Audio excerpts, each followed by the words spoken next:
Gold, trusted gold buyers. మీరు తాకట్టు పెట్టిన బంగారాన్ని విడిపించి ఈ రోజు ఉన్న మార్కెట్ ధరకు కొనబడను.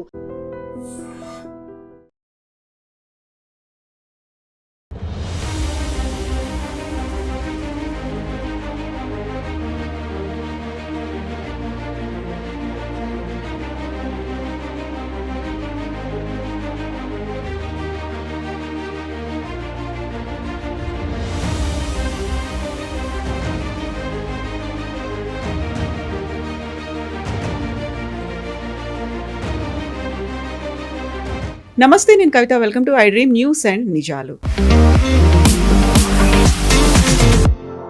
కావేరీ ట్రావెల్స్ బస్ ప్రమాదం జరిగి రోజులు గడిచిపోతున్నాయి. 19 మంది సజీవ దహనం అయిన తర్వాత వారికి ఎక్స్గ్రేషియా కూడా చెల్లించింది ప్రభుత్వం. 2 కేసులను అయితే ఫైల్ చేసింది. బట్ దాంతోనే సరిపోతుందా? ఓవరాల్గా దేశవ్యాప్తంగా బోల్డ్ అన్ని ప్రైవేట్ ట్రావెల్స్ బస్సులు తిరుగుతున్నాయి. అందులో ఎంతమంది అన్క్వాలిఫైడ్ డ్రైవర్లు ఉన్నారు? అందులో క్యారియర్లుగా కొరియర్లని ఎందుకని పంపిస్తూ ఉన్నారు? బోల్డ్ అని క్వశ్చన్స్ ఉన్నాయి. ఆన్సర్స్ ఇవ్వాల్సింది ఎవరు? బ్లేమ్ గేమ్ జరగకుండా ఖచ్చితంగా ప్రయాణికుల భద్రతే ముఖ్యంగా ప్రయాణాలు సాగాలంటే ఏం జరగాలి? మనతో పాటుగా ఉన్నారు సీనియర్ జర్నలిస్ట్ సురేష్ కొచ్చతిలి గారు. సార్ నమస్తే. సార్, మనం మొన్న యాక్సిడెంట్ అయిన వెంటనే మాట్లాడుకున్నాం. అందులో ఉన్నటువంటి టెక్నికల్ ఇష్యూస్ ఇవన్నీ. ఒక వారం రోజుల హంగామా, 10 రోజుల పాటు హడావుడి సాగుతుంది. ఆ తర్వాత మర్చిపోతారు అనుకున్నప్పుడు, but we need to learn lessons from that incident అనుకుంటే బోల్డ్ అని పాఠాలు ఉన్నాయి నేర్చుకోవడానికి. మనం అన్నిటినీ ఫాలో అవుతున్నామంటారా? ఫస్ట్ ఆఫ్ ఆల్ మనం సప్లై అండ్ డిమాండ్ నేర్చుకోవాలి. ఎకనామిక్స్లో కాన్సెప్ట్ అది. ఎందుకు స్లీపర్ బస్సులు వాడుతున్నారు పబ్లిక్? అది ఫస్ట్ పాయింట్ అన్నమాట. అంటే రైల్వేలు కానివ్వండి, ఎయిర్ ఫేర్ కానివ్వండి. ఎయిర్ ఫేర్ లాస్ట్ మినిట్ ఎక్కువ ఉంటుంది ఎప్పుడైనా. ఒకరోజు ముందు వెళ్ళాలంటే ఇమీడియట్గా దొరకదు. సెకండ్, ట్రైన్ టికెట్లు దొరకవు మీకు. ఎస్పెషల్లీ సీజన్లో అయితే మర్చిపోండి మీరు, అండ్ వీకెండ్స్ కూడా. ఇప్పుడు ఈ ప్రైవేట్ బస్సులు ఎందుకు వాడతారంటే, నేను ఇవాళ ఆఫ్టర్నూన్ డిసైడ్ చేస్తాను, ఇంటికి వెళ్తాను ఇవాళ సాయంత్రం అని చెప్పి వెళ్ళి ఆన్లైన్ బుక్ చేసుకుంటాను, అయిపోతుంది. దాంట్లో తీసుకొని బుక్ చేసి వెళ్ళిపోతాను సాయంత్రం. ఇమీడియట్ డిసిషన్ అన్నమాట. కానీ ఈ బస్సులు, నేను నిన్ననే ఒక కేరళలో ఉన్న చాలా పాపులర్ ట్రావెలాగ్ ఒక ఆయన చేస్తాడు. ఆయన లీగల్ ఎక్స్పర్ట్ కూడా. లీగల్ అంటే అడ్వకేట్ కాదు, నీ నోస్ అబౌట్ వెహికల్స్. ఆయన చెప్పిన మాట ప్రకారం ఆయన చాలా కంట్రీస్ ట్రావెల్ చేశారు.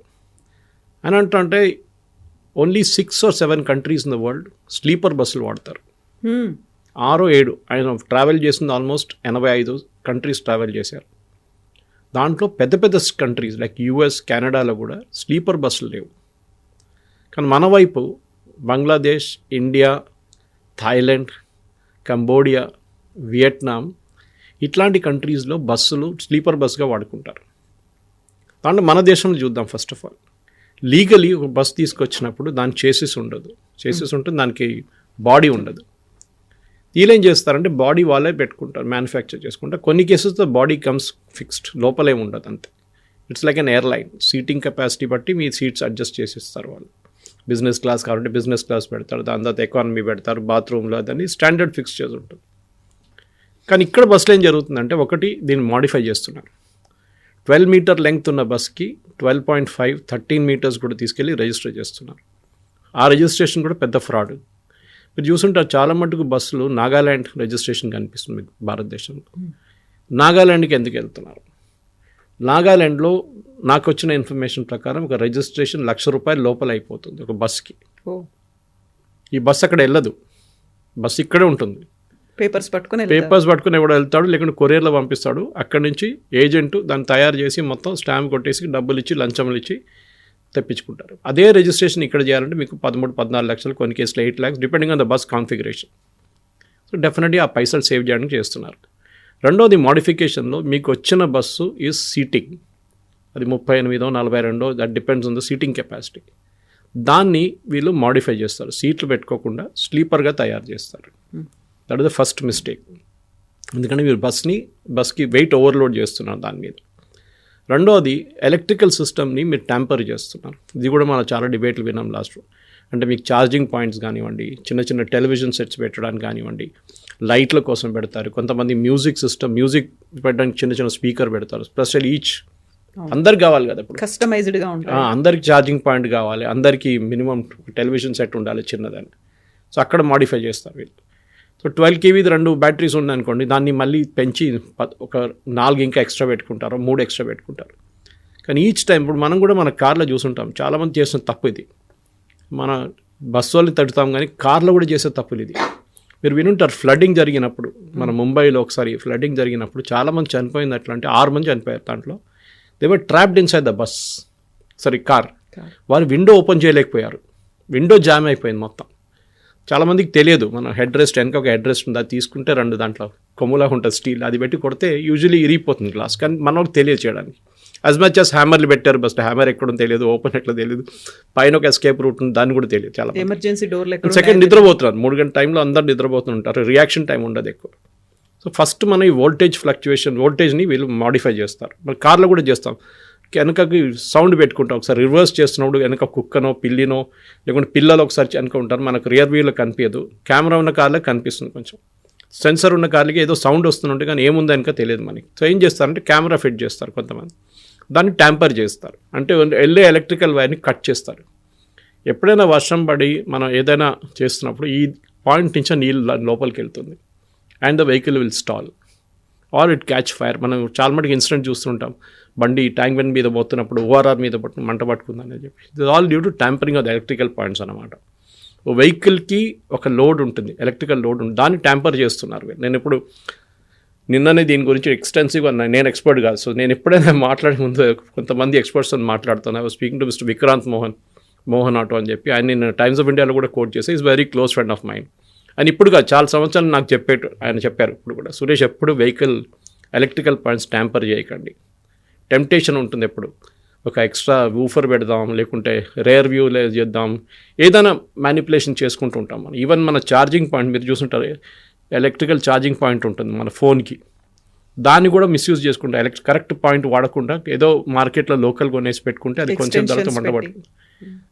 పాత దాని సిగరెట్ లైటింగ్ పాయింట్ అంటుండే ముందు, ఇప్పుడు అది యాక్చువల్ పాయింట్ ఉంది, దొరుకుతుంది. మీ good quality stuff will get, ISI కానివ్వండి, బిఐఎస్ రిజిస్టర్డ్ పాయింట్స్ ఉంటాయి. రెండోది కవిత గారు అన్నిటికంటే డేంజరస్, మీరు చూస్తుంటే సాయంత్రం పూట మీరు లక్డికాపూల్ వెళ్ళండి, లేకుంటే మేదీపట్నం మేదీ ఫంక్షన్ హాల్ ఉంది కదా దాని దగ్గర వెళ్ళండి, ఇటువైపు ఓఆర్ఆర్, గచ్చిబౌలి, కుక్కట్పల్లి, అన్ని ప్లేస్లో బస్తో పాటు బస్ పక్కన ఒక 2-3 డీసీఎంలు ఉంటుంది, చిన్న డీసీఎంలు పెద్ద డీసీఎంలు ఉంటుంది అనమాట. ఈ డీసీఎంలు అన్నీ లోడెడ్ ఉంటాయి సామాన్తో, కార్గో. నా ప్రశ్న ఏంటంటే వీళ్ళకి ఇక్కడున్న కమర్షియల్ ట్యాక్స్, నేను ఆర్టీఏ వాళ్ళని పక్కన పెడుతున్నాను, కమర్షియల్ ట్యాక్స్ వాళ్ళు దీన్ని ఎట్లా అలౌ చేస్తున్నారు బండి లోపలికి. ఇప్పుడు ఈ కర్నూలు డిజాస్టర్లో ఏదో 100 ఫోన్లు అంటున్నారు, కొంతమంది 200 అంటున్నారు, కొంతమంది 300 మొబైల్ ఫోన్ ఉందన్నారు. ఈ మొబైల్ ఫోన్కి జిఎస్టీ కట్టారా లేదా? Is it avoiding taxes? బస్సులో ఎందుకు పంపిస్తున్నాడు? కార్గో కొరియర్గా పంపించచ్చు కదా, ఆ కొరియర్ బస్సులో వెళ్తుందా? అది ఇంకో ప్రశ్న. యూజువలీ కొరియర్స్ వెళ్ళేది ఫ్లైట్లో వెళ్తుంది, అక్కడ కూడా కూలింగ్ ఆఫ్ పీరియడ్ ఉంటుంది ఒకటి, అది ఎనీ బాంబ్ లైక్ స్ట్రక్చర్ ఉండకుండా కూలింగ్ ఆఫ్ పీరియడ్ ఇస్తారు దానికి. బహుశా కొరియర్ కంపెనీస్ వాళ్ళు కూడా దీంట్లోనే వాడుకుంటారు, దీంట్లో అలా ఎక్కిచ్చేస్తారు. The question is commercial tax division వాళ్ళు ఇది ఇన్స్పెక్ట్ చేస్తున్నారా లేదా? చేయట్లేదు 100%. మంట పట్టుకోవడానికి అన్నిటికంటే ఈజీ ఇదే, ఎందుకంటే ఇది ఉండేది బేస్ బస్ అన్నమాట. మనం చూస్తుంటాం లగేజ్ పెడుతున్న చోట్లని వీళ్ళు ఇది కూడా పెడతారు తీసుకెళ్ళి, ఈజీగా ఫైర్ పెట్టుకుంటారు. ఒక్కొక్కసారి అక్కడ ఆ డ్రైవరో స్పేర్ డ్రైవరో క్లీనర్ కూడా అక్కడే పనుకుంటాడు దాని లోపల. ఈ కేసులో కూడా అదే ఉండంట, the spare driver was sleeping in side దాని లోపల. ఇప్పుడు అక్కడ ఏసీ పాయింట్ కూడా ఇచ్చారంట, సో ఏసీ పాయింట్ ఉన్నప్పుడు అక్కడ నిద్రపోతున్నాడు మంచిగా. ద పాయింట్ ఇది ఎన్ని వైలేషన్ చూడండి కవిత గారు. మనం ఆ బైక్ డ్రైవర్ సరే ఆయన చేసిన తప్పు, దాని డౌటే లేదు, డ్రంక్ అండ్ డ్రైవింగ్, ఆయన యాక్సిడెంట్ ముందే జరిగింది, చనిపోయిండు, బైక్ రోడ్డు మీద పడి ఉంది, అంతా ఉంది కరెక్టే. కానీ అది ఒక accident, real accident. You can't even blame the bus driver for it, ఎందుకంటే అక్కడ బైక్ పడడం ఎవరికి తెలియదు. మనం కూడా రాత్రి నడిపిస్తున్నప్పుడు రియాక్షన్ టైం ఉండదు, 100 మీటర్ దూరంలో బైక్ కనిపిస్తే ఏదో వెహికల్ కనిపిస్తే బ్రేక్ కొడితే కూడా ఆగదు, పెద్ద బస్సులో పోతూనే ఉంటుంది. సో ఈ కేసులో నాకు ఈ 2 పాయింట్స్ మీద మేజర్ డిబేట్ ఉంది. ఇప్పుడు చూడండి, ఇప్పుడు అందరు మనం ప్రెడిక్ట్ చేసాం, ఆ రోజు సాయంత్రం మనం రికార్డ్ చేసినప్పుడు within hours of the accident we're recording it. నాదో రోజు సాయంత్రం కుక్కట్పల్లి, గచ్చిబౌలి, మేదీపట్నం అన్ని ప్లేస్లో చెక్కింగ్లు మొదలైనవి. అది పేపర్ తీసుకురా, ఆ పేపర్ తీసుకురా, ఈ పేపర్ తీసుకురా అని చెప్పి. అది 3 రోజులు ఉంటుంది, 4 రోజులు ఉంటుంది, దాని తర్వాత అందరు మర్చిపోతారు. మీకు ఏం చేయక్కర్లేదు. ఇప్పుడు అన్ని ప్లేసెస్లో చెక్ పోస్ట్ తీసేశారు, తెలంగాణ కానీ ఆంధ్ర వైపు కానీ. మొత్తం జిఎస్టీ వచ్చిన తర్వాత చెక్ పోస్ట్ లేవు ఇప్పుడు, ఇంటిగ్రేటెడ్ చెక్ పోస్ట్ ఎక్కడ లేదు. మీకు ఒక బార్ కోడింగ్ ఉంటుంది, అది చూపించుకుంటూ వెళ్ళిపోతారు వాళ్ళు అంతే. లేకుంటే ఒక క్యూఆర్ కోడ్ ఉంటుంది, దాన్ని చూపిస్తారు మీ వే బిల్ మీద. మోస్ట్ ఇంపార్టెంట్ పాయింట్ అంటే ఇది, ఈ ట్రావెల్ చేస్తున్నప్పుడు for example Hyderabad to Bengaluru, even baggage కూడా చెక్ చేయరు. మన అన్నిటికంటే డేంజరస్ మనం చూసాం మొన్న కూడా ఒక ఫ్లైట్లో, ఇంటర్నేషనల్ ఫ్లైట్లో బ్యాటరీ ప్యాక్ మంట పట్టుకుంది. పవర్ బ్యాంక్ ఎప్పుడు మన దగ్గర చెప్తారు చూడండి, పవర్ బ్యాంక్ ఉంటే బ్యాగ్లో పెట్టకండి, టేక్ ఇట్ విత్ యూ అని చెప్పేసి. కానీ ఎంతమంది వింటారు? దాంట్లో పవర్ బ్యాంక్ ఉందో తెలియదు. Nobody checks. ఈ క్లీనర్ లోడ్ చేస్తారు కదా, వాళ్ళకి ఉంటే ఏంటి, ప్లేన్ ఏంటి లేదంటారు, ఎవరైనా అడుగుతూ లేదంటారు. కానీ ఇన్ఫ్లేమబుల్ థింగ్స్ ఉండొచ్చు. ఫర్ ఎగ్జాంపుల్ ఏదైనా ఆయిల్ క్యారీ చేస్తున్నారు, హెయిర్ ఆయిల్ ఉండొచ్చు, ఇంటి నుంచి అమ్మగారు తయారు చేసి ఇచ్చిన ఆయిల్ ఉంటుంది, అది తీసుకెళ్తారు కొంతమంది. లేకుంటే ఇంకేదైనా ఆయిల్స్ తీసుకెళ్తారు, అది కూడా ఇదే బ్యాగేజ్లో ఉంటుంది. మనం అది అనుకుంటా ఏం పోయిందిలే, చిన్న ఆయిల్ కదా, ఏం కాదులే అనుకుంటాం. These are all combination of circumstances అన్నమాట. అది మనం కూడా మన తప్పు కూడా ఉంది దాంట్లో. ప్యాసింజర్ మన తప్పు కూడా ఉంది, ఎందుకంటే we're also compromising our security. నేను ఆ రోజు చెప్పినట్లు 140 కోట్ల మంది ఉన్నాం, 19 మంది చనిపోతే ఏమవుతాయిలే అని చెప్పేసి, ఇది మన లాజిక్ ఉంటుంది. సో ఓవరాల్గా చూస్తే ద ఫస్ట్ స్టెప్ ఏం చేయాలంటే బస్సుది మోడిఫికేషన్ మీరు ఎట్లా చేశారు. ఆ బస్సు ఒరిజినల్ కాన్ఫిగరేషన్ తీసుకొచ్చేదాకా బస్ని రిలీజ్ చేయకూడదు. ఇప్పుడు కూడా స్లీపర్ బస్గా నడుస్తుంది, మీ రిజిస్ట్రేషన్ ఏముంది, స్లీపర్ బస్గా ఎట్లా రిజిస్టర్ చేస్తారు when the original bus was meant for only seating. ఇది first question. Second, state government బస్సెస్కి కూడా చెకింగ్ ఉండాలి, ఎందుకంటే అక్కడ కూడా ప్రైవేట్ బస్సెస్ కొంతమంది మాడిఫై చేసి నడిపిస్తున్నారు, లీజ్కి ఇస్తున్నారు, కానీ అక్కడ చాలా స్ట్రిక్ట్ కంట్రోల్స్ ఉంది, అది లేదని చెప్పలేము మనం. నేను మన కేరళలో కేసు జరిగింది.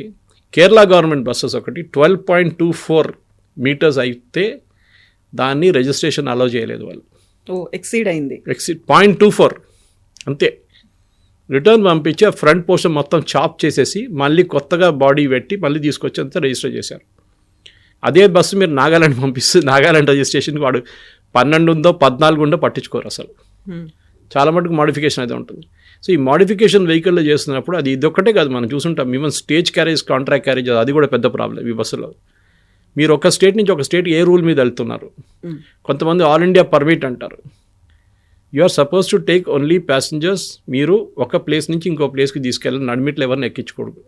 ఈ దీంట్లో కూడా చూసాం మనం, the one passenger and passenger manifest లిస్ట్లో లేడు. అవును, ఆరామ్ గారిలో ఎక్కాడు. ఎందుకంటే ఈ డ్రైవర్లకి ఎక్స్ట్రా డబ్బులు వస్తాయి, అటు సీట్ ఖాళీ ఉంది కదా ఎట్లయినా కొన్ని ఎక్కించుకుంటారు. నేను ఎప్పుడు చూసాను, మనం ట్రావెల్ చేస్తే రెగ్యులర్ ఫీచర్ ఇది, నడిమిట్ల గుత్తిలోనే ఒకడు ఎక్కుతాడు, డ్రైవర్కి డబ్బులు ఇచ్చేస్తారు, అక్కడి నుంచి వెళ్ళిపోతారు వాళ్ళు. ఈ కాన్స్టెంట్గా ఈ neglect. One, modification of vehicle registration. First ఈ నాగాలాండ్ రిజిస్ట్రేషన్ ఎవరైనా కోర్టుకి వెళ్ళి they should get a stay against this. Buses Nagaland ఉంటే ఈ బస్సు నాగాలాండ్కి అసలు వెళ్ళదు ఎప్పుడైనా. They should be some condition that this vehicle should operate from Nagaland to Hyderabad రమ్మండి, నో అబ్జెక్షన్ ఫర్ ఎనీబడి. అది చేయరు వీళ్ళు. ఇది హైదరాబాద్ బెంగళూరు, హైదరాబాద్ చెన్నై, హైదరాబాద్ విజయవాడ నడిపించుకుంటారు వీళ్ళు బస్సులు. సెకండ్, నేను చెప్పినట్టు ఎలక్ట్రికల్ పాయింట్, ఇదే కంపల్సరీగా దీని స్పెసిఫిక్ సబ్జెక్ట్ నాలెడ్జ్ ఉన్న వాళ్ళతోనే ఒక బస్ చెక్ చేయించి ఎక్స్ట్రా పాయింట్స్ని ఉంటే దాని సేఫ్టీ కాంప్రమైజ్ చేయకుండా వాల్వో కానీ, స్కానియా కానీ, మర్సిడీస్ కానీ వీళ్ళతో మాట్లాడి extra they should create a structure. దానికి చేయొద్దని అంటలేదు. ఇప్పుడు అందరికీ ఛార్జింగ్ పాయింట్స్ కావాలి. ఇప్పుడు ట్రైన్లు ఎక్కితే కూడా ఫస్ట్ మనం బర్త్ ఉందా లేదా అది చూడడం, బెడ్షీట్లు ఉందా అని చూడడం, ఫస్ట్ ఛార్జింగ్ పాయింట్ ఉందా చూస్తాం మనం. అది దట్ ఎవ్రీబడి నీడ్స్ ఇట్ అన్నమాట. మీరు సెకండ్ ఏసీలో థర్డ్ ఏసీలో ట్రావెల్ చేస్తున్నాం, మీకు కంపల్సరీగా ఛార్జింగ్ పాయింట్ మీ సీట్ పక్కనే ఉంటుంది. కొంతమంది రాత్రి అది పెట్టేసి అనుకుంటారు, నిద్రపోతారు. కానీ రైల్వేలో ఒక పాయింట్ ఉంది, ఆఫ్టర్ 11 వాళ్ళు కట్ ఆఫ్ చేస్తారు పాయింట్స్ సేఫ్టీ కోసం, బికాజ్ ఓవర్లోడ్ అయిపోతే ఎక్కడ అని చెప్పి. బస్సెస్లో పాయింట్ లేవు, they don't cut it of. అది సో ఆ ప్రాబ్లమ్స్ అన్నీ ఉన్నాయి. సో దానికోసం స్పెషల్, ఎందుకంటే ఇప్పుడున్న electrical inspectors, motor vehicle inspector వాళ్ళకి సబ్జెక్ట్ నాలెడ్జ్ లేదు. వాళ్ళు ఏదో ఈ వారం ఇక్కడ ఉంటారు, నెక్స్ట్ పాయింట్ చెక్ పోస్ట్ వేస్తారు, 3వ వారం డ్రైవింగ్ టెస్ట్లో పెట్టేస్తారు, 4వ వారం హెవీ వెహికల్ టెస్టింగ్లో పెట్టేస్తారు. వాళ్ళకి they don't specialize in anything. So they should be electrical inspectors who will know load of vehicle పెట్టి దాన్ని బట్టి. కమర్షియల్ ట్యాక్స్ వల్ల ఎవ్రీ డే ఈ బస్ డ్రైవర్స్ని క్వశ్చన్ చేయాల్సి ఉంటుంది. ఎంత లోడ్ చేస్తున్నారు, మీరు ఎంత లోడ్ చేస్తున్నారు, మీరు డబ్బులు ఎంత తీసుకుంటున్నారు, దీనికి జిఎస్టీ కట్టారా లేదా. This should be compulsory. ఇంకోటి, ప్యాసింజర్స్ కూడా ఇన్సిస్ట్ చేయాలి, బస్సు బయలుదేరే ముందు మాకు ఒక బ్రీఫింగ్ ఇవ్వండి, like we do in airlines. ఆ రోజు కూడా మనం మాట్లాడాం దీని గురించి. ఎమర్జెన్సీ సీట్ దగ్గర ఉంటే what are the steps you need to take, మీకు ఎక్కడెక్కడ ఎస్కేప్ పాయింట్స్ ఉందని చెప్పి ఒక బ్రీఫింగ్ 2 నిమిషాలు తీసుకుంటారు, 2-3 నిమిషాలు తీసుకుంటుంది అంతే. ఇక్కడ ఇది ఉంది, ఇది ఎట్లా ఓపెన్ చేయాలని చూపిస్తే వాళ్ళకు కూడా అర్థమైపోతుంది ఒకసారి. కానీ end of the day it is all about luck. అది కూడా ఉంది. మన ఇండియన్ రోడ్స్ మీద చాలా మటుకు లక్ ఈజ్ వెరీ ఇంపార్టెంట్. అది ఒక మోటార్ సైకిల్ రోడ్ వచ్చిండు, లేకుంటే రేపు కుక్క రావచ్చు, లేకుంటే ఒక ఏం చెప్తారు ఏదో ఒక బఫెల్లో రావచ్చు, ఏదైనా రావచ్చు రోడ్ మీద సడన్గా. మన హైవే మీద యాక్సెస్ ఫ్రీ లేదు ఎక్కువ. ఓఆర్ఆర్ లాగా కాదు ఇది. So it is all the more risky అన్నమాట. నాలుగోది మీరు అడిగిన పాయింట్, ట్రైన్ డ్రైవర్స్. ఇది ప్రాబ్లం ఎక్కడ వస్తుందంటే మన దేశంలో నేను ఎప్పుడు ఆలోచిస్తున్నాను, మన ఈ ఆటో రిక్షా డ్రైవర్ని తిడతాను నేను, ఈ కొంతమంది క్యాబ్ డ్రైవర్స్ని తిడుతుంటాను నేను, వాళ్ళు కట్ చేసి అట్లా వెళ్ళిపోతున్నప్పుడు పిహెచ్డి అని పంపిద్దాం డ్రైవర్గా అంటే డ్రైవింగ్ చేయడు పిహెచ్డి వాడు, గ్రాడ్యుయేట్ వాడు కూడా చేయడు, డ్రైవింగ్ చేయడు ఒక బస్సు. దానికోసం వీళ్ళు ఏం చేస్తారు, 7th class fail 10th class fail అని తీసుకుంటారు. ఆడు ఓవర్ ద ఇయర్స్ వాళ్ళు ఎక్స్పీరియన్స్ అక్వైర్ చేసుకుంటారు. ఫస్ట్ క్లీనర్గా పనిచేస్తారు, దాని తర్వాత డ్రైవర్ అసిస్టెంట్గా పనిచేస్తారు. పొద్దున ఒక 1 గంట 2 గంటల తర్వాత 5 దాకా హైవే మీద నడిపించుకోమంటారు. ఒకసారి సిటీకి రాగానే ఇమ్మీడియట్గా మెయిన్ డ్రైవర్ టేక్ ఓవర్ చేసుకుంటారు. సిటీ లోపల బిఫోర్ 7 ఎంటర్ అవ్వాలని రూల్స్ ఉంది. సో వాళ్ళు ఆ స్పీడ్ కోసం నడిపిస్తారు, ఎక్స్ట్రా స్పీడ్. దాంతో ఉంది. 6వ పాయింట్, స్పీడ్ గవర్నెన్స్ అనే కాన్సెప్ట్ ఉంది. ఇప్పుడు కేరళలో ఒక 2-3 సంవత్సరాల ముందు ప్రైవేట్ బస్సెస్ అక్కడ చాలా నోటోరియస్, మా రూట్స్లో కూడా విపరీతంగా మన ఫార్ములా 1 కార్ కన్నా విపరీతంగా నడిపిస్తారు బండి. వాళ్ళు చూస్తే మనకు భయం వేస్తుంది, అంత స్పీడ్లో వెళ్తారు వాళ్ళు, 100 కిలోమీటర్ స్పీడ్లో పోతారు చిన్న చిన్న రోడ్ల మీద. అట్లాంటి వాళ్ళకి ఏం చేశారంటే అక్కడ స్పీడ్ గవర్నర్ పెట్టారు. సో బేసిక్లీ వాళ్ళు కట్ ఆఫ్ చేస్తారు 50 కిలోమీటర్స్ 60 కిలోమీటర్ స్పీడ్లో, అది ఇంజిన్ కట్ ఆఫ్ అయిపోతుంది. మీరు ఆ స్పీడ్ కన్నా ఫస్ట్ వార్నింగ్ ఇస్తుంది, మీరు ఆ వార్నింగ్ పట్టించుకోకపోతే then it will cut off the engine totally. ఇక్కడ కూడా డేంజరస్, ఇంజిన్ కట్ ఆఫ్ కాకూడదు. కానీ there should be some provision, again వీళ్ళు లోకల్గా చేయించుకోకుండా it should be done with the vehicle manufacture. The Mercedes ఉండొచ్చు, స్కానియా ఉండొచ్చు, వాల్వో ఉండొచ్చు, ఎవరైనా ఉండే, they should install speed governors. ఒక లిమిట్ ఉండాలి, 100 కిలోమీటర్ 110 ఉంటే that's it, beyond that you cannot go అనేది. It should cut of. 5వ 6వ 7వ పాయింట్, డ్రైవర్ ఫెటీగ్. మీరు డ్రైవర్కి ఎంత రెస్ట్ ఇస్తున్నారు? ఒక హ్యూమన్ బాడీకి మినిమం 6-7 గంటలు నిద్రపోవాల్సింది ఉంటుంది, అండ్ డ్రైవర్కి ఇంకొంచెం ఎక్కువనే ఉంటుంది. వాళ్ళు ఏం చేస్తారంటే పొద్దున బెంగళూరు వెళ్తారు, బెంగళూరు వెళ్ళి బస్సు గడగమంటారు క్లీనర్ దగ్గర, వాడు అక్కడే ఉంటాడు. దాని తర్వాత కొంతసేపు అనుకుని ఉంటాడు, దాని తర్వాత మళ్ళీ లేస్తాడు, బస్ చెక్ చేస్తాడు, బస్ లోపల క్లీనింగ్ అంతా నడుస్తూ ఉంటుంది, అది సూపర్వైజ్ చేస్తే వాళ్ళకి కాన్స్టెంట్ స్లీప్ ఉండదు 8 అవర్స్ కంపల్సరీ. ఇప్పుడు మీరు లోకో డ్రైవర్స్ చూడండి, మన లోకో పైలట్స్ అంటాం మనం వాళ్ళు, ఇప్పుడు ట్రైన్ డ్రైవర్స్ని. చాలామంది మన ప్రేక్షకులు తెలియదు కానీ ఇండియన్ రైల్వేస్లో అన్నిటికంటే ఎక్కువ శాలరీ ఉన్నది వాళ్ళకే. మా ఫాదర్ చెప్పేటోళ్ళు, ఇప్పుడు ఇండియన్ రైల్వే డ్రైవర్స్కి, ట్రైన్ డ్రైవర్స్కి శాలరీ చాలా ఎక్కువ ఉంటుంది. ఎందుకంటే వాళ్ళు 3,000 మంది ప్యాసింజర్స్ తీసుకెళ్తున్నారు కన్సిస్టెంట్గా. ఎవ్రీ 1/2 కిలోమీటర్ 1 కిలోమీటర్ ఒక సిగ్నల్ ఉంటుంది, ఆ సిగ్నల్ చూసుకుంటూ పోవాలి వాళ్ళు. రెడ్ ఉందా, ఎల్లో ఉందా, గ్రీన్ ఉందా అని చెప్పేసి they have to constantly keep checking. ఏదైనా అబ్నార్మల్ సౌండ్ వస్తే మళ్ళీ బండి ఆపడం, ఇదంతా ఉంది. ఇప్పుడైతే మనం కవచ్ సిస్టమ్ పెట్టాము, ట్రైన్ ఆటోమేటిక్ కట్ ఆఫ్ అయిపోతుంది, అది ఇంకో ట్రైన్ వస్తుందంటే. ఇదన్నీ నడిపిస్తున్నప్పుడు మన దగ్గర బస్ డ్రైవర్లకి ట్రైనింగ్, వాళ్ళ శాలరీ చాలా తక్కువ. Priority wise profit. ప్రైవేట్ వాళ్ళు అదే కదా, మన ముందు ఒక టైంలో దివాకర్ ట్రావెల్స్ ఉండే మన దగ్గర, చాలా నోటోరియస్. దాని మీద చాలా రేట్లు చేసినప్పుడు మినిస్టర్ గారు వచ్చి నన్ను టార్గెట్ చేస్తున్నారు అది ఇది అని చెప్పి స్టేట్మెంట్ ఇచ్చారు. సౌత్ ఇండియాలో నాకు వచ్చిన ఇన్ఫర్మేషన్ ప్రకారం 5-6 కంపెనీలు ఈ ప్రైవేట్ బస్సెస్ని మొత్తం కంట్రోల్ చేస్తారు, ఇంటర్ స్టేట్ ప్రైవేట్ బస్సెస్ని. అది డిఫరెంట్ పేర్ల మీద నడిపించుకుంటారు. శర్మ ట్రావెల్స్ ఉండొచ్చు, జబ్బా ట్రావెల్స్ ఉండొచ్చు, కావేరీ ట్రావెల్స్ ఉండొచ్చు, ఏదైనా ఉండొచ్చు, చాలా మటుకు ఉన్నాయి అట్లాంటి పేర్లతో. ఇది again is to be required to be investigated. వీళ్ళకి ఇన్పుట్ డబ్బులు ఎక్కడి నుంచి వస్తున్నాయి? ఒక్కొక్క బస్సు మీకు మినిమం ఒక, I'm not exaggerating, I think 5 to 6 crores అయితే మినిమం స్టార్టింగ్ పాయింట్ నుంచి. 10 crores 20 crores అవుతుంది అంటారు కొంతమంది ఫైనల్ ఫిగర్. దీని ప్రాఫిటబిలిటీ ఎక్కడ వస్తుంది? ప్యాసింజర్స్ని ఒకరే తీసుకెళ్తే ప్రాఫిటబిలిటీ రాదు, దానికోసం వీళ్ళు కార్గో తీసుకెళ్తున్నారు, అన్ని ప్లేసెస్లో కాంప్రమైజ్ చేస్తున్నారు. దాంతోనే ఇట్లాంటి యాక్సిడెంట్ కూడా జరుగుతుంది. ఇక్కడ బ్లేమ్ గేమ్ అనేది కూడా స్టార్ట్ అయిపోయింది. యాక్చువల్గా చనిపోయినటువంటి పర్సన్ మీద ఒక కేసు పెట్టారు, ఎఫ్ఐఆర్ ఉంది, ఆ తర్వాత ట్రావెల్స్, ఆ తర్వాత డ్రైవర్ మీద కూడా ఒకటి ఉంది. బట్ చాలా క్వశ్చన్స్ అయితే అక్కడ ఉన్నాయి. దీంతో సరిపోతుందా? క్వశ్చన్ చేయాల్సిందే, కేసులు పెట్టాల్సిందో, శిక్షలు తీసుకోవాల్సింది ఎవరి మీద అనేది చాలా లిస్ట్లో చాలామంది యాడ్ అవుతూ వస్తున్నారు అందులో. కవిత గారు, ఈ కేసు మీరు ఫాలో అప్ చేయండి. 2 సంవత్సరాల తర్వాత ఇదే డ్రైవరు నా బండి నడిపిస్తాడు, అదంటాడు నా తప్పు లేదు, నేనేం చేయాలంటాడు. రోడ్డు మీద బైక్ పడి ఉంది, వాళ్ళు మంచిగా లాయర్ తెచ్చుకుంటే లాయర్ ఆర్గ్యూ చేస్తారు, నీవు ఓనర్ పెట్టుకుంటాడు లాయర్ని. బస్ రోడ్డు మీద బైక్ పడి ఉంది, నేనేం చేయాలి? బైక్ని వెళ్ళి కొట్టాను, అయిపోయింది. ఆ బైక్ వెళ్ళి ట్యాంక్ కొట్టింది. క్వశ్చన్ ఈస్, వాల్వో లాంటి కంపెనీ, స్కానియా లాంటి కంపెనీలో ఇంత ఎక్స్పెన్సివ్ దానికి డబుల్ హెల్ ట్యాంక్ ఉందా అండి? డబుల్ హెల్ అంటే అవుటర్ కవర్ ఉంటుంది, లోపల కవర్ ఇంకోటి ఉంటుంది. అది కొన్ని ఆర్మీ ట్రక్స్లో మీకు అనిపిస్తుంది అది, ఎందుకంటే మీరు ఎక్కడైనా వెళ్ళి కొట్టారు అనుకోండి వెనక నుంచి కింద నుంచి డ్యామేజ్ జరగకుండా, damage outer part will get damage, inner part will not get damaged. అది ఉండాల్సిందే, ఎందుకంటే ఇంత ఎక్స్పెన్సివ్ అయిన బస్కి అది safety features, especially Mercedes Benz కానివ్వండి, వాల్వో, దే డోంట్ కాంప్రమైజ్ దీనికన్నిటికి సేఫ్టీ స్టాండర్డ్. యూరోప్లో ఇట్లా జరిగితే నేను ఆ రోజు కూడా చెప్పాను, దే విల్ బి బ్యాంక్రప్ట్ అయిపోతారు కంపెనీ కంప్లీట్గా. ఇది ఎందుకు జరుగుతుంది? That is the main thing. కానీ మన ప్రేక్షకులు కూడా అదే, మన వాళ్ళు ఇప్పుడు బస్సులో బాగుంటుంది, స్లీపర్ బస్సు ఉంటే నేను పోతాను, కంఫర్టబుల్గా పడుకోవచ్చు, ఆ బస్సులో నేను వెళ్ళను సీటింగ్ ఉంటే. దిట్ ఇస్ ద ప్రాబ్లం అన్నమాట. సో మీరు అడిగిన ప్రశ్నకి ఈ డ్రైవర్ ట్రైనింగ్ కానివ్వండి, డ్రైవర్ ఫెట్ కేసు వేస్తారు డ్రైవర్ మీద. చనిపోయిన వారి మీద ఏం కేసు వేస్తారండి? ఉన్నాడా? లేడు కదా, పోయిండాడు. ఓన్లీ థింగ్ ఆ కేసు వేస్తే వాడికి ఇన్సూరెన్స్ రావచ్చు. ఆ బైక్లో ఇన్సూరెన్స్ ఉందా తెలియదు. బస్ ఇన్సూరెన్స్ అయితే ఎప్పుడు ఎక్స్పైర్ అయిపోయింది. ఆ రోజు రాత్రి మనం డాక్యుమెంట్ మీతో ఎక్స్చేంజ్ చేశాను నేను. దానికి ఇంటర్స్టేట్ పర్మిట్ లేదు. ఏం లేనప్పుడు అది అక్కడే వస్తుంది మీకు.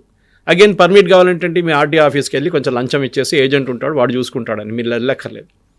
అన్ని ప్లేసెస్లో మన దగ్గర కాంప్రమైజ్ ఉంది. ఆ రోజు మనం లైసెన్స్ గురించి మాట్లాడాం, licensing system for normal people. మన వాళ్ళు కూడా తప్పు ఉంది. ఎవడు పోతాడు అక్కడ వెళ్ళి లైన్లో నిలబడాలి, మొత్తం అందరు ఉంటారు, పబ్లిక్ ఉంటారు, నేను పోను, నా ఏజెంట్తో చేయించుకుంటాను. అన్ని ప్లేసెస్ కాంప్రమైజ్ చేస్తాం మనం అదనమాట. తత్కాల్ కావాలంటే తత్కాల్, నేను ఆన్లైన్ చేయలేను, ఇంకొద్దాను ఏజెంట్తో చేయించుకుంటాను. Don't compromise on this, because మీరు మళ్ళీ మీరే క్రిటిసైజ్ చేస్తారు, వాళ్ళు లంచం తీసుకుంటున్నారు. లంచం తీసుకోడేవాడు, తీసుకునేవాడు లంచం ఇవ్వడానికి రెడీ ఉన్నప్పుడే లంచం తీసుకుంటారు కదా, అది that is the main point. So బస్సులో కూడా మీరు చెప్పిన దానికి కేసు వేయడం, మన భారతదేశంలో లక్షల కేసు ఉంటాయి మోటార్ వెహికల్ యాక్సిడెంట్స్ పెండింగ్లో ఉన్నాయి, పెండింగ్లో పడే ఉంటుంది. అది మోటార్ వెహికల్ ట్రిబ్యునల్ దగ్గర వెళ్తే ట్రిబ్యునల్ మళ్ళీ దాన్ని మళ్ళీ హైకోర్టుకి వెళ్తారు, హైకోర్టు సుప్రీంకోర్టుకి వెళ్తారు, నడుస్తూనే ఉంటుంది. ఫైనలీ మొన్న చదివాను నేను, ఒక ఆయనకి 27 సంవత్సరాల తర్వాత యాక్సిడెంట్ కేసు కంపెన్సేషన్ కేసు వచ్చిందంట, 27 years తర్వాత. What is the use? ఆయన హాస్పిటల్ వాడు ఉంటే ట్రీట్మెంట్ కానివ్వండి, ఏదైనా కానీ నడవాలి కదా, there should be some immediate payment. ఏదో చాలా రూల్స్ మార్చారు. కానీ ప్రాబ్లం ఎక్కడ వస్తుందంటే, మనకు కూడా మన ప్రాబ్లం ఈ హైవేస్ ఎక్స్పాండ్ అయినప్పుడు ఈ ప్రాబ్లం స్టార్ట్ అయింది. ఎందుకంటే స్పీడ్ కంట్రోల్ చేయలేకపోతాం మనం. ఓవరాల్ చూడండి, డైలీ యాక్సిడెంట్లు జరుగుతూనే ఉంటాయి అక్కడ, బికాజ్ ఆ people don't know how to drive. Even the most educated fellows don't know how to drive. అదే వాడు మనం బయట కంట్రీకి వెళ్తే మస్తు డిసిప్లిన్తో నడిపిస్తారు బండి. ఇది ప్రాబ్లం.